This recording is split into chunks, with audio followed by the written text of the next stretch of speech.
My name doesn't matter much anymore, but for the sake of telling this right, I'll tell you the people in town used to call me Buck. 68 years old this past March, widowed for going on 5 years now since my wife Helene passed from the cancer that ate through her in 11 brutal months. We had one daughter. Her name was Marigold, but she went by Goldie her whole life, even on her business cards.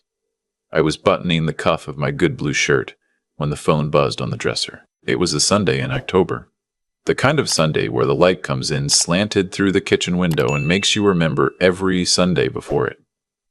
I was supposed to be at Goldie's house in 40 minutes. She'd called me Thursday saying she was making her mother's pot roast, the one Helen used to make with the carrots cut on a bias and the gravy thick enough to coat a spoon.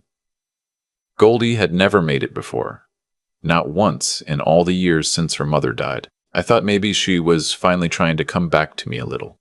Maybe she was finally ready to talk about her mother without changing the subject. The phone buzzed again, then again. Then it rang. It was my lawyer, Sterling McGrath. Sterling had been my attorney for 31 years. He'd handled the sale of my first warehouse, the buyout when I sold the freight company, the trust we set up for Helene's care. Sterling didn't call on Sundays. Sterling didn't call at all, unless I called him first. Sterling sent letters and emails and had his paralegal handle anything that needed a phone. "Buck," he said when I picked up. His voice was different. Tight. "Where are you right now?" "My bedroom." "Putting my shirt on. I'm headed to Goldie's for supper." "Don't." I laughed a little because I thought it was a joke. Sterling has a dry way about him. "What do you mean, don't?" "I mean, don't get in your truck. Don't drive over there. Buck, I need you to listen to me, and I need you to not interrupt. Can you do that?" I sat down on the edge of the bed. My knee popped. I remember that detail because it was the last normal thing my body did before everything stopped feeling normal. I'm listening. "I got a courier delivery yesterday afternoon. I would have called you Friday, but it came in late and I needed to verify some things before I told you. Buck, your daughter filed paperwork with the probate court. She's petitioning for involuntary guardianship. She's claiming you're not mentally competent to manage your own affairs." The room went quiet. I could hear the refrigerator humming in the kitchen down the hall. I could hear a dog barking somewhere outside. I could hear my own breath going in and out, and it sounded loud. "That's a mistake," I said. "That's got to be a mistake." "It's not a mistake. I have the petition in front of me. It's signed by her and by her husband. They're listing themselves as co-guardians. They want control of your accounts, your house, the rental properties, the trust money, everything." I didn't say anything for a long time. Sterling waited. He's a patient man, always has been. "She's making me pot roast tonight," I said finally. It was the stupidest thing I could have said, but it was what came out of my mouth. "Buck, listen. There's a doctor named in the paperwork, a psychiatrist out of Asheville, who's apparently going to evaluate you. The petition mentions that you've been exhibiting signs of cognitive decline, confusion, forgetfulness, erratic financial decisions. Buck, did you go to a doctor recently and not tell me about it?" "No. I had my regular checkup at Dr. Pham in August. He said I was fit as a man 20 years younger." And that's what I thought. So this doctor in Asheville's never met you, which means either he's planning to evaluate you tonight at that dinner, or he's already prepared to sign something without ever seeing you. Both options are bad. Both options are illegal, but the second one is worse and frankly easier to pull off than people think if you know the right doctor. I stood up. My legs felt like they belonged to somebody else. "Buck, I need you to not go to that house. I don't know what they have planned tonight, but I know it's not pot roast. Maybe they want him to come during dinner and ambush you. Maybe they want you to sign something. Maybe they just want a witness to testify later that you seemed off, that you couldn't follow conversation. I don't know, but I'm telling you, as your lawyer, and as the man who watched you bury your wife and stand back up afterward, do not go to that house tonight." I sat back down on the bed. I looked at my reflection in the closet door mirror. A man with white hair, combed back the way he'd combed it for 50 years. A man in a blue shirt he'd ironed himself that morning. A man who was about to drive to his daughter's house with a bouquet of yellow chrysanthemums in his truck, because yellow was her mother's favorite. "Sterling," I said. "Is this real?" "It's real, Buck. I'm sorry. It's real." I told him I'd call him back. I hung up. I sat there for I don't know how long. Could have been 5 minutes. Could have been 30. The light moved across the floor. The dog stopped barking. Somewhere in the house, a clock I forgot we had ticked. My daughter Goldie was 41 years old. She'd been a difficult baby and a difficult teenager and a difficult adult. But she was my baby. Helene used to say Goldie had two settings, charming and feral, and Helene loved her so completely that the feral never bothered her. After Helene died, Goldie went cold on me. Not cruel. Just cold. She stopped calling. Stopped coming by. Her husband, Trent, ran a real estate development company that wasn't doing as well as he liked to pretend. They had one son, my grandson, a 15-year-old named Wesley, who I hadn't seen in nearly a year because Goldie always had a reason he couldn't come. About 6 months ago, something changed. Goldie started calling again, started inviting me over, started asking about my health, about my doctors, about whether I'd thought about downsizing, about whether the old farmhouse was getting to be too much for me. She brought me casseroles. She sent Wesley with a card on Father's Day. She told me she was sorry she'd been so distant after Mom died. I thought she was healing. I thought we were healing. I called Sterling back. I told him I wasn't going to the dinner. He said good. He said come to his office tomorrow morning at 8. He said, in the meantime, write down every conversation I could remember having with Goldie in the last 6 months. Every offhand comment about my memory. Every time she'd asked me to repeat a story. Every time she'd brought up moving me somewhere. Every time she'd had Trent in the room when we talked about money. I sat at the kitchen table with a yellow legal pad and a ballpoint pen, and I started writing. I wrote until the sun went down and I had to turn on the overhead light. I filled 12 pages, and while I was writing, I started to see the shape of it. The thing she'd been building. The way she'd asked me a question I'd already answered the week before, and then look at Trent like, "See what I told you?" The way she started recording our phone calls, in case I forget what you said, Daddy. My memory's terrible. The way she'd brought up the farmhouse maintenance every single time we talked, and how Trent happened to mention his friend who owned a very nice memory care community outside of Charlotte, just for when the time comes. No rush. She'd been collecting. 6 months of collecting. And I've been sitting there feeling grateful that my daughter was finally coming back to me. At 9 that night I called her. I told her I had food poisoning, probably the chicken salad from the diner. I told her I was sorry to miss dinner. I told her I loved her. She didn't say it back. She said, "Feel better, Daddy," and she hung up before I could say goodbye. I sat with the phone in my hand, and I understood, fully, for the first time, that the woman I'd just spoken to was not my daughter anymore. Or maybe she'd never been my daughter the way I'd thought she was. Either way, the woman on the other end of that line had been waiting for a specific outcome tonight. And my food poisoning had cost her something.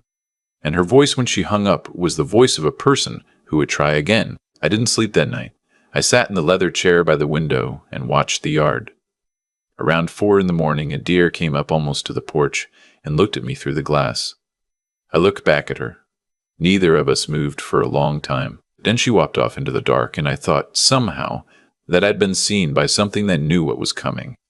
Sterling's office is in a renovated brick building downtown that used to be a feed store. I was there at 7:45 with the thermos of coffee and the 12 pages of legal pad notes. Sterling met me at the door himself. His paralegal wasn't in yet. He locked the door behind me. "I called a friend of mine last night," Sterling said. "Hannah Birdwell. She's a forensic geriatric psychiatrist out of Duke. She owes me a favor from a case 10 years ago. She's going to see you Wednesday morning. Full evaluation. We're going to get you a clean bill of mental health from a doctor whose reputation is unimpeachable. and we're going to have it in hand before your daughter's doctor in Asheville ever lays eyes on you." He paused. "I also called a private investigator. Her name is Renee Doucette. She does asset tracing and surveillance for divorces and probate cases. She's the best in 3 states. She started on Trent's company yesterday at 5 p.m. By this morning, she'd already found something." "What?" "His development company is 6 months from bankruptcy. He's got a personally guaranteed loan with a balloon payment due in February that he cannot make. He's also got an ongoing affair with a woman who works at his title company, which I mention only because it suggests his judgment is not what it could be, and his finances are worse than they look on paper. Buck, they don't want your money someday. They need it now. They need it by February, or they lose everything." I drank my coffee. It had gone cold. "What do we do, Sterling?"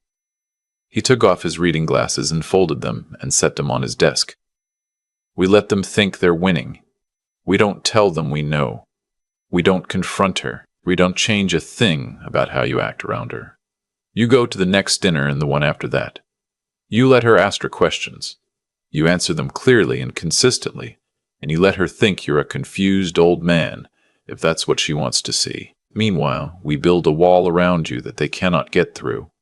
We document everything. We preempt their doctor. We compile evidence on Trent's finances and the affair. We update your trust and your will and your power of attorney so that even in the worst-case scenario where a judge somehow rules against you, the money is already structured in a way they can't touch. And when they file their petition, we don't just defend Buck. We counter. We bring the whole thing down on top of them." I looked at him for a long moment. "What if I don't want to bring it down on her, Sterling? What if I just want her to stop?" He looked back at me with a kind of sadness that I hadn't seen on his face since my wife's funeral. "Buck, she filed paperwork to take your life away from you. She found a doctor willing to lie about your mental state. She's been recording your phone calls for 6 months. People who do that don't stop because you ask them to. They stop because you make them." I nodded. I knew he was right. Driving home from his office that morning, I passed the elementary school Goldie went to. I passed the park where Helene and I used to take her to feed the ducks. I passed the bakery where I used to buy her a maple donut every Saturday morning when she was 8. The town was still my town. The streets were still the streets. But something underneath it had shifted, and I drove the rest of the way home with both hands tight on the wheel, and a feeling in my chest like a stone had taken up residence behind my ribs. The next Sunday I went to dinner. I wore the same blue shirt. I brought a different bouquet, white this time. I parked in the driveway, and I walked up the steps, and I rang the doorbell, and when Goldie opened the door and smiled and said, "Daddy, come in," I smiled back and kissed her cheek and said, "It's so good to see you, sweetheart." And I meant the kiss, but I did not mean the smile, and that was a new thing in me. That ability to separate the two. Trent was in the living room. He was tall and good-looking in a way that had always seemed slightly polished to me, like a salesman in a suit that fit too well. He clapped me on the shoulder and asked how the drive was. I said the drive was fine. Wesley was at the table already. My grandson. 15 years old, all elbows and knees, hair flopping in his eyes. He looked up at me and something passed across his face that I couldn't read. Not happy, not unhappy, watchful. He said hi, Grandpa, in a quiet voice and went back to his phone. The pot roast was on the table. It looked like Helene's. It even smelled like Helene's. Goldie had clearly tried hard. We sat down and she said grace, which was a new thing, and we passed the platters around and we started eating. "So, Daddy," she said about 10 minutes in, "I was talking to Trent the other day about the farmhouse. There it was. Right on schedule. What about it?" "Well, we were just worried about you out there alone. The driveway gets so bad in the winter. And the gutters are higher than they used to be, you know what I mean? It's a lot of house for one person. I manage." "I know you do. I know. But have you given any thought to what we talked about? About maybe touring some of those communities just to see what's out there?" I looked at her. I looked at her like a father looks at his daughter. I let my face go soft. Sweetheart, I think about it. I do. It's just hard to imagine leaving the house. Your mother's there, you know. In a way. She put her hand on mine. Mom would want you to be safe, Daddy. I know she would. I looked down at my plate. I looked back up at her. I let my eyes go just a little vacant. What were we talking about? It was the smallest thing. The smallest gesture. But I saw it. I saw the flick of her eyes to Trent. I saw the tiny lift at the corner of his mouth. I saw Wesley, across the table, watch his mother watch his father. And I saw Wesley's hand tighten on his fork. The farmhouse, Daddy. We were talking about the farmhouse. Right. Of course. The farmhouse. I ate my pot roast. I made small talk. I praised the gravy and told Goldie her mother would have been proud of her, and I watched her face when I said it, and I saw nothing there at all. Not pleasure. Not pain. Nothing. She said, "Thank you, Daddy," and reached for the salt. After dinner, when Goldie was in the kitchen and Trent was in his study taking what he said was an urgent work call, Wesley walked past me in the hallway and slipped a piece of paper into my hand without looking at me. He kept walking. He went up the stairs. He didn't look back. I went to the bathroom and locked the door. I unfolded the paper. It said, in handwriting I knew from old birthday cards, Grandpa. "They are going to put you somewhere. I have been recording them. I will find a way to give you the recordings. Do not let them know I know. Please, I love you." Well, I sat on the toilet lid with the paper in my hand, and I cried. I cried as silently as I could, and I cried until my chest ached. Then I washed my face, and I flushed the paper, and I went back out to the living room, and I drank the coffee Goldie poured me, and I let her tell me a story about her work that I had heard before. And I said, "Oh, I don't think you've told me that one, sweetheart." And I watched her smile, and I knew that my grandson, that 15-year-old boy upstairs, was the only one of us at that table doing anything good. The evaluation with Dr. Birdwell on Wednesday took 4 hours. She tested my memory, my reasoning, my spatial awareness, my executive function. She asked me about my finances and had me explain my investment portfolio from memory. She asked me about my medications and my history and my daily routines. She asked me to draw a clock face showing the time 3:45. She asked me to count backward from 100 by sevens. She asked me to recall 5 unrelated words after 20 minutes of conversation. I scored, she told Sterling later, in the 98th percentile for a man my age. My cognitive function was, in her words, exceptional. She signed an affidavit that day. Sterling had it notarized that afternoon and filed under seal with the court. The private investigator, Renee Doucette, met with me the following Monday. She came to my house. She brought a folder, and we sat at my kitchen table, where I had once helped Goldie with her algebra homework. The folder was thicker than I expected. Trent's company, Heartline Development, was 3 months further along the road to bankruptcy than Sterling had originally estimated. 2 of his commercial properties were in pre-foreclosure. He had borrowed against his and Goldie's house twice in the last 18 months. The woman from the title company, a woman in her early 30s named Caroline somebody, had been receiving cash gifts and a leased Audi that he had hidden inside the company books as a vendor expense. But the worst was the psychiatrist in Asheville. Dr. Roland Pache-Renee had spent 4 days on him. He had been the subject of 2 prior complaints to the state medical board for diagnostic irregularities in guardianship cases. Both complaints had been dismissed, but the pattern was visible if you looked. He charged $5,000 cash for a rapid intake evaluation that consisted of a single home visit. He had a working relationship with 2 attorneys in Charlotte who specialized in fast-tracking incapacity rulings for adult children of elderly homeowners. Renee had photographs of Trent meeting with Dr. Pesh in a Charlotte parking lot on a Tuesday afternoon in September. They had exchanged an envelope. I looked at those photographs for a long time. Trent in his good suit, Dr. Pesh in khakis and a windbreaker, an envelope. My life inside that envelope. What's in the envelope? I asked Renee. My guess is the first half of his fee. He's a cash-on-delivery man. He gets the rest after the diagnosis is filed with the court. I put the photographs down. Renee, can you find out where my grandson's recordings are? She tilted her head. What recordings? I told her about Wesley. About the note. She listened without interrupting. Has he given you anything since the dinner? She asked. No, he doesn't have a way. His mother monitors his phone. He's homeschooled this year. She told me last year it was for his anxiety, but I think it was so she could keep him in the house. Renee wrote something down in her notebook. I'll figure it out. Don't reach out to him directly. If she catches a message between the two of you, it's over. For 3 weeks, I lived 2 lives. In one, I was a man going about his ordinary business. I went to the hardware store. I had lunch on Tuesdays with my friend Beau at the diner.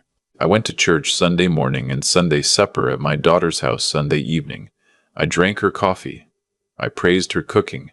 I let her ask me questions about my finances, and I gave her vague answers that sounded like the answers of a man who is losing his grip on the details. I asked her to remind me what we discussed last week. I called Trent by Wesley's name twice, on purpose, and saw the satisfaction blink across my daughter's face both times. In the other life, I was building a wall. Sterling drafted a new revocable living trust. He restructured my assets so that nothing was held in my individual name anymore. He drafted a new will. He drafted a new healthcare power of attorney, naming Beau as my primary agent and Sterling as the backup.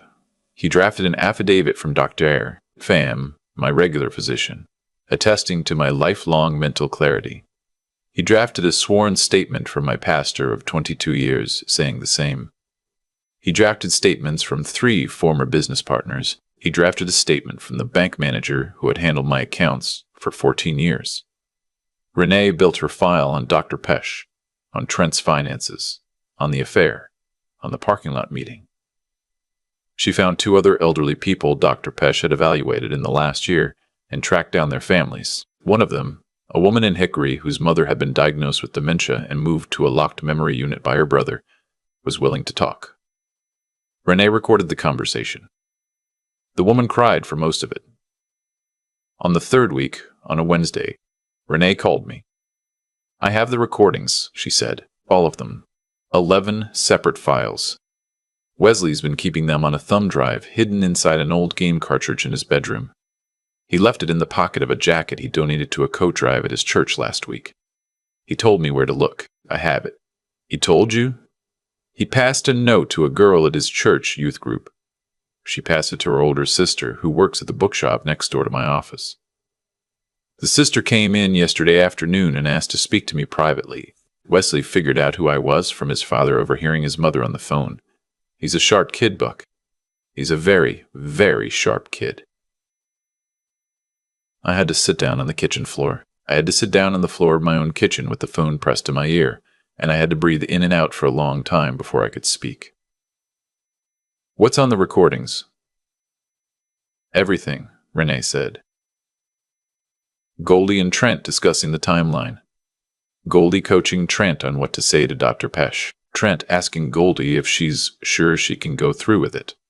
Goldie saying, and I'm quoting, "He stopped being my father the day he kept Mom on those machines for an extra week to make himself feel better. I'm just collecting what he owes me." That's on the 3rd recording. There's worse. There's a recording where they talk about whether Wesley is going to be a problem. Goldie says she'll handle Wesley. Trent says, what does that mean? She says it means Wesley's going to a boarding school in January, and he's not coming home until he's 18. I closed my eyes. They were going to send him away. They were going to send him away. He knew. That's part of why he started recording. The other part is that he loves you, Buck. He loves his grandfather, and he figured out that the only person in that house with any moral compass left was a 15-year-old boy. I sat on my kitchen floor, and I cried for the 2nd time in a month. I cried for Wesley. I cried for the daughter I had lost a long time before this, and only just now understood I had lost. I cried for Helene, who had loved that little girl so completely and who would never have to know what that little girl had become. The hearing was set for December 14th, 8 days before Christmas. Goldie's lawyer, a man Sterling had never heard of, filed all the standard motions. They expected an uncontested proceeding. They expected Dr. Pesch's evaluation. They expected a confused old man to be wheeled into the courtroom by his loving daughter and quietly assigned a guardian. What they got was a 68-year-old man in a navy suit walking in under his own power, carrying a leather folder, accompanied by an attorney with 40 years of experience and a forensic psychiatrist from Duke, and a private investigator and 3 character witnesses and a pastor. Goldie's face when she saw us walk in is something I'm going to carry with me until I die. The way it went from polite confusion to something colder, harder, like a thin layer of ice forming over a pond. Trent's face went pale. They looked at each other, and they looked at us. And they looked at their lawyer, who had no idea what was happening either. Sterling presented Dr. Birdwell's evaluation. He presented the affidavits. He presented the affidavits. He presented my updated estate documents. He presented Renee's surveillance photographs of Trent and Dr. Pesch. He presented the woman from Hickory's recorded statement. He presented Heartline Development's financial records and the documentation of the affair. And then he presented the recordings. 11 of them. He played 3 for the court. He played the one where Goldie said I had stopped being her father. He played the one where Trent said he wasn't sure he could go through with it, and Goldie told him to be a man. He played the one where they discussed sending Wesley away. The judge, a woman in her 60s named Honorable Lillis Caramore, listened to all 3 recordings in complete silence. When the third one ended, the courtroom was so quiet, I could hear the heating system in the walls. She removed her reading glasses. She folded them. She set them down on the bench. She looked at my daughter for a long time. Then she looked at me. And what I saw on her face was not pity, which I had been afraid of. It was respect. The respect of one person who has seen the worst of human nature looking at another person who has just survived it. She dismissed the petition was prejudice. She referred Dr. Pesch to the state medical board with a recommendation for criminal investigation. She referred Trent to the district attorney for potential fraud and conspiracy charges. She ordered a separate hearing on Wesley's custody, and she ordered that pending that hearing Wesley would reside with his grandfather, effective immediately. Goldie stood up and said, "Your Honor, please," and the judge looked at her and said, "Ma'am, you will sit down or I will have you removed from this courtroom and held in contempt. You are no longer in a position to address this court." Goldie sat down. Wesley was in the hallway outside. He'd been waiting with Sterling's paralegal during the hearing. When the doors opened and I walked out, he didn't run to me, because he wasn't that kind of boy. He stood up from the bench he'd been sitting on. He looked at me. I looked at him, and then I walked over and I put my arms around my grandson, and he put his arms around me, and we stood there in that hallway for what must have been a full minute, and he didn't cry, and I didn't cry, and we just held on. "Did it work, Grandpa?" he said into my shoulder. "It worked, son. You did it. You did it." He pulled back and he wiped his eyes with the back of his hand the way 15-year-old boys do when they don't want anyone to see, and he said, "Can we go home now?" I said yes. We could go home. He's lived with me now for almost 11 months. We're getting through it. He had nightmares for the first couple months, and he didn't talk much for the first couple weeks. But he started talking again about Christmas Eve, and he hasn't really stopped. He's smart, my grandson. He's funny in a quiet way. He's good with engines. He helped me rebuild the carburetor on the old tractor last spring, and we got it running for the first time since Helene was alive. He cried a little when it started. So did I. Trent is currently in the middle of a federal fraud investigation and is, last I heard, living at his mother's house in Greensboro. The affair did not survive the bankruptcy. Goldie filed for divorce in April. She lives in a 1-bedroom apartment in Charlotte and works in real estate, although not for any firm that anyone has heard of. She has called me twice. The first time she screamed at me. The second time she cried and said she was sorry and asked if she could see Wesley. I told her that was up to Wesley. He said no. He said no every time. My will, the new one Sterling drafted, leaves everything I have to Wesley in trust with provisions for his college and his future. There was a clause that says my daughter Marigold receives nothing. Sterling asked me 3 different times if I was sure about that clause. I told him 3 different times that I was. I am sure. I loved her once. I loved her completely. I loved her when she was a baby, and I loved her when she was a difficult teenager, and I loved her when she stood at her mother's grave and refused to take my hand. I loved her in October when she made me pot roast in a kitchen full of cameras and recording devices, and her own son was upstairs trying to save my life. I loved her. I love what she was. Before she became what she became, but I am not required to love what she has become, and I am not required to leave my money to a person who tried to lock me away to get it. Wesley starts his junior year of high school in 2 weeks. He's thinking about engineering school. He's looking at NC State and Georgia Tech. He has friends now, real friends, not the curated playdates his mother used to allow him. He has a girlfriend who comes to dinner on Fridays and calls me sir, which I keep telling her she doesn't have to do. Last Sunday we drove out to Helen's grave. Wesley brought yellow chrysanthemums. He'd never met his grandmother, but he asked me about her constantly that first month, and he knows her favorite color now. We stood there for a while in the cold. He put the flowers down. He stepped back. "Grandpa?" he said. "Yeah. Do you think Grandma would be proud of us?" I thought about it. I thought about the woman I had married at 23. I thought about how she would have held this boy if she'd ever gotten the chance. I thought about how she would have stood beside me in that courtroom. I thought about how she might have felt about our daughter at the end. And I knew, because I had known her for 46 years, exactly what she would have said. "She'd be proud of you, son," I told him. "She'd be so proud of you." He nodded. He took my hand. He's 15.5 years old, and he's almost as tall as I am. And he took my hand right there in the cemetery the way he used to when he was 4. We walked back to the truck. I started the engine. We drove home.